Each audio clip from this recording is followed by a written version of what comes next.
And உங்களுக்குமே வந்து revenue வர ஆப்ஷன் தெரியணும்.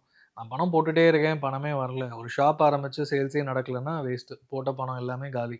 ஸோ ஷாப் போட்டாலும் மினிமலா அ இது இன்டீரியர்ஸ் பண்ணி, மினிமலா இன்வெஸ்ட்மென்ட் பண்ணி ஆரம்பிக்கும்போது, ரெவென்யூ வர வர கொஞ்சம் கொஞ்சமா நம்ம அப்கிரேட் பண்ணிக்கலாம் ஷாப்ப.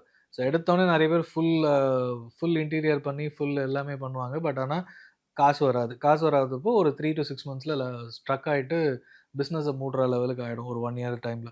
ஸோ அந்த மாரி இல்லாம ஸ்ட்ரக்சர்டா பண்றது முக்கியம். ரெவென்யூ எவ்வளோ நாள்ல தெரியுது.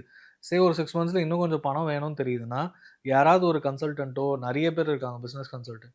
ஸோ நல்ல கன்சல்டன்ட் இந்த மாரி உங்க பிசினஸ் ரிலேட்டடா அவங்க ஆல்ரெடி பண்ணியிருக்காங்கன்ற அ அவங்க டெஸ்டிமோனியல் இல்லன்னா ரிவ்யூஸ்லாம் பார்க்கலாம். அத பார்த்துட்டு அவங்களால குடுக்க முடியுது. அவங்க குடுக்குற சஜஷன்ஸ் ட்ரை பண்ணலாம்.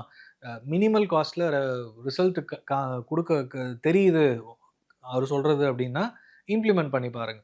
இப்ப நம்மளே பண்ணும்போது நம்ம வந்து பணம் போட்டுட்டே இருப்போம். நம்ம லாக் ஆயிடும். ஸோ அட்லீஸ்ட் ஒரு 3 டூ 6 மந்த்ஸ்லயாவது இந்த மாரி எக்ஸ்ட்ராவா பணம் வாங்குறீங்க, இல்ல கடன் வாங்க போறீங்கன்னா, அப்போ ஒரு பிசினஸ் கன்சல்டன்ட் ஹெல்ப் எடுத்துக்கிறது கண்டிப்பா அவசியம்னே நான் சொல்லுவேன்.